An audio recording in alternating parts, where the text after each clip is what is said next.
But also right here, what do you notice? A small detail, a small detail. No leaks. Yeah. No leaks. What made you say no leaks? I don't see any liquid around. No, but one thing about it, what made you say no leaks if we look at the size of the pond? Because you got hoses and shit. Exactly. It's a small thing that you might miss. You see what I'm saying? And you didn't miss it. Okay? You did arm, link, and rod. No collar gates. Moving potties and joints. Okay, these are my brake chambers. And this one thing we don't really name brake chambers, but this is my brake holes. All these come together because they're gonna be parts that's gonna be locked together. I got my wires and hoses right here. I got to move down. I got my steering rod. My steering rod is connected to my U joint. My steering rod U joint is connected to my power steering gearbox. My power steering gearbox is going along with my arm, my link, and my rod. So it's the system you're gonna follow. You can't miss it. Anyway, but the thing about it though, I'm gonna give y'all one of these anyway. Anybody got radio and channel? They don't want it. I was told I gotta give y'all one of these anyway. Just in case you need, who didn't get one? I don't think I got. This is gonna be a pattern you can also follow. I was against these, I ain't gonna lie, but why? It's based like a cheat sheet. So, yeah, I got you one of these. Oh yeah. You know you got radio. Oh, this was a checklist. Yeah, this is a checklist. And I ain't trying to be cocky or nothing like that. I was just. I would take that struggle. I'm gonna ask a question you finish. You might answer while I'm talking. I mean, you're not a civil person. You couldn't use this during your CDL testing, right? Yeah, you got it. But I don't never want to get to a point where to have you confused. I don't never want to get to the point where to have you confused. You see what I'm saying? Where, because he's not going to get order. But you're going to know your truck. By the time you live, you're going to know the truck so well that. But if you think you might be missing something, we'll go and check. Maybe I missed something going on this area right here. Because I know you said you don't fail until you say you finish. You don't fail until you say you finish, exactly. But if you feel you need to start low, mainly because I focus on NCAP so much, the early test, because that's 85% fails. Once you go to the outside, you're going to be moving the rules. Because everything's going to be intertwined with just boom, boom, boom. It's just like the inside, but it'd be little things we can miss on the inside. That's why I put so much emphasis on area test. The simple thing, off, on, releasing your brakes, without giving it a thought. Because I want it to become automatic with you. Soon as you get in the truck, soon as you hear your governor come on, I know what I got to do. Because I think I'm making preparations for my next exercise, which is going to be my early test. So one thing about it, I know I got to cut it off because I don't want to build air pressure. I'm coming on an on position because I need to see my light indicator. I'm pushing both of my brakes because I need to test my emergency braking system. I don't want you guys I want you to know why you're doing everything, not just do it. Not just following the script. You do everything you're doing is going to be prepared for the next move. Mm-hmm. This is your brake liner, which you're going to be talking about your brake contaminants. Basically, you don't want to see no oil, grease, or debris. Lug nuts. What do y'all know about lug nuts? They cannot be No. If you see them here, what would you say? Crack one or loose. Why you say crack one or loose? Because if it's loose or it's worn, remember, those are for a moving part. The lug nuts is crack one. Properly tight and secure. What about the sign of rust? Sign of rust shows that shows loose. No, but as a thing about it, these are not moving parts. They need to be It's not like properly these tight. moving parts. If your lug nuts continue moving, you got a problem. So There you go. It's going to be Properly minor security. Yep. Probably minor security tight, not cracked and or broken. No missed parts. Just how many lug nuts. I'm going to make sure I got lug nuts. But also, like the same thing about that, there's no rust trails or shiny flakes to indicate looseness. Because those one thing about it indicate looseness. One thing, if I see water can seep through here, I know it's going to leave a trail of rust. Shiny flakes also is an indicator of looseness. So you want to make sure your stuff is tight. You're tired. So crack, brick, and broken. Yeah. Okay, so that's easy to remember now. Exactly. Okay. All right.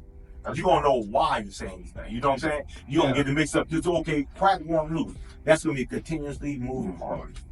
Continuously moving part. It's gonna be automatic when you get describing stuff. You gonna be okay. Property line secure. Not cracking one loose. I know it's cracking one loose because it's a moving part.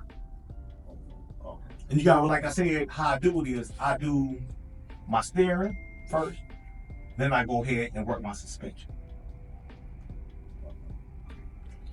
So my tire, this is long right here, will be properly mounted secure. There's no abrasions, bulges, or cuts.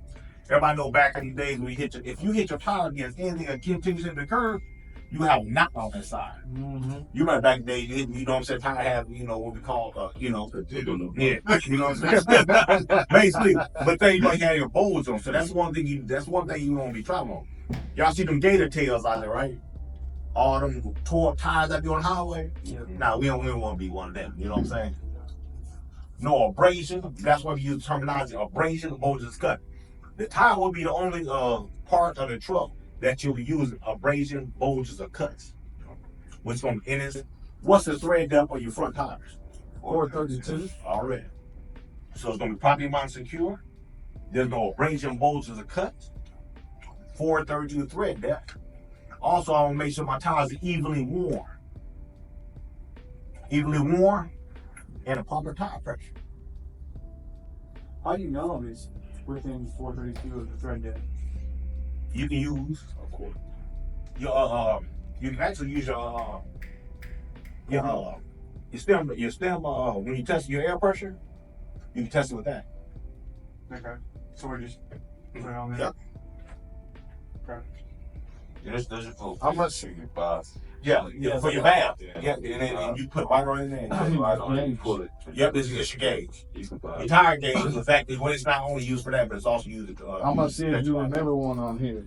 Huh? I'm gonna see if you remember one on here. Okay. You just missed it. Oh, what? Your valve. Oh, you know, it's crazy thing about it.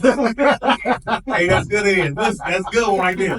It's crazy because they made it aware. A couple days, it was a day yesterday. Like, listen, yesterday, make sure you bring the valve in it. And I said, like, man, that wasn't on the part of that. I'm like, but what kind of that makes sense? If I'm gonna check my air pressure, why not bring up my valves then? Because I ain't gonna know my air pressure until I bring my valves. Good again. Yeah, I definitely did. You really were about to and I hit it. been beating everybody's brain yesterday. Good eye. You want to make sure, like I said, your valve stem, and make sure you got cap on tight. Make sure it's intact. Make sure there's no leaks. And I definitely forgot about it that quick. And it's good eyes because it wasn't no emphasis or point to it. He's still going on to it because that's what I was bringing up yesterday. Good eyes, man. As soon as you said it, I turned it. My doors and my steps. You want to definitely make sure those work in condition. Your traffic monitor device. Your property monitor secure. You want to make sure your mirrors are adjusted too, like we had discussed earlier. Your four-way flash gives you a mark light on the side. Make sure all those are proper color, working properly. Your steps. Make sure y'all, that's why the whole importance of getting your vehicle 3-point contact. I had a dude getting there 3-point, he'd get in there 3-point contact, but he'd jump out like a spider monkey. Little dude jump out that monkey every day like, I'm like, man, you don't want to hurt yourself. And it's so crazy because you'll find yourself, this monkey is slippery. It ain't the thing, it's about safety. It ain't safety for us, it's safety for you. I know how to get out the truck and be like, okay, and it's slip and bust my tail. Be aware of how you get in the truck and how you come. You want to go in the truck, you want to get out just the same way. Okay, these are your emergency devices, your fire extinguisher. You want to make sure it's the proper grade and fully charged. Property monitor secure that needs is mounted to the side. What's the proper grade? 10 VC. 3 emergency triangles, make sure they're clean and reflective. You have 6 emergency fuses, which is more than enough for your truck. What are those fuses for? For anything. Yeah. Your emergency fuses for anything. Anything can go wrong with your truck. Okay. So then I take you up to the fuse boxes. Mm-hmm. Yeah. Because my airline, the whole, my electrical line, my service, you guys, my electric, service, and my emergency line. One thing about these lines right here, you want to make sure these right here, property monitor secure, not cracked, worn, or frayed. All hoses and wires gonna be cracked, worn, or frayed. No leaks. Because you know, besides, you got air leak, and y'all seen the truck too, y'all see how I put that for a reason. You know what I'm saying? So you already know what happened. You want to make sure everything is tight. Your electricals, make sure your safety lights is hooked up tight. You want to make sure everything's going all right with this. Make sure there's no leaks. Make sure nothing's dragging on your catwalk, which is right here. Okay. You want to make sure your fuel tank, your fuel caps. Make sure what's most important thing besides your leak is make sure your cap is on tight.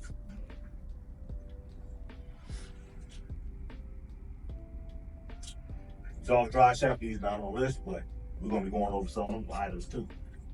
Splash guards is one I definitely want to get. Okay, now these are all this all right here is dealing with your suspension. Okay, like I said, we done went through right here, our arms and everything else with our steering. This is our suspension. Lead spring mount shock absorber. Unit is probably mount secure, not cracked, bent, or broken, but it can also be used. You can also say crack one loose, but I mean crack one loose because it's still face because it's pumping air, and so it is a moving part. But we don't use that terminology because it's not a continuously moving part. Your airbag, we're gonna go through that out there too. Where your airbag is at. The main thing right here with your suspension, your U-bolts, and your spring mounts. Because a lot of times your terminology between your leaf spring and spring mount is gonna get jumped. You're gonna be spring leaf, spring mount, or mount spring, and all that type of stuff to get up out of here. But it's gonna be so continued that you're gonna learn your part. I want you to become intimate with this truck. I'm married. Drunk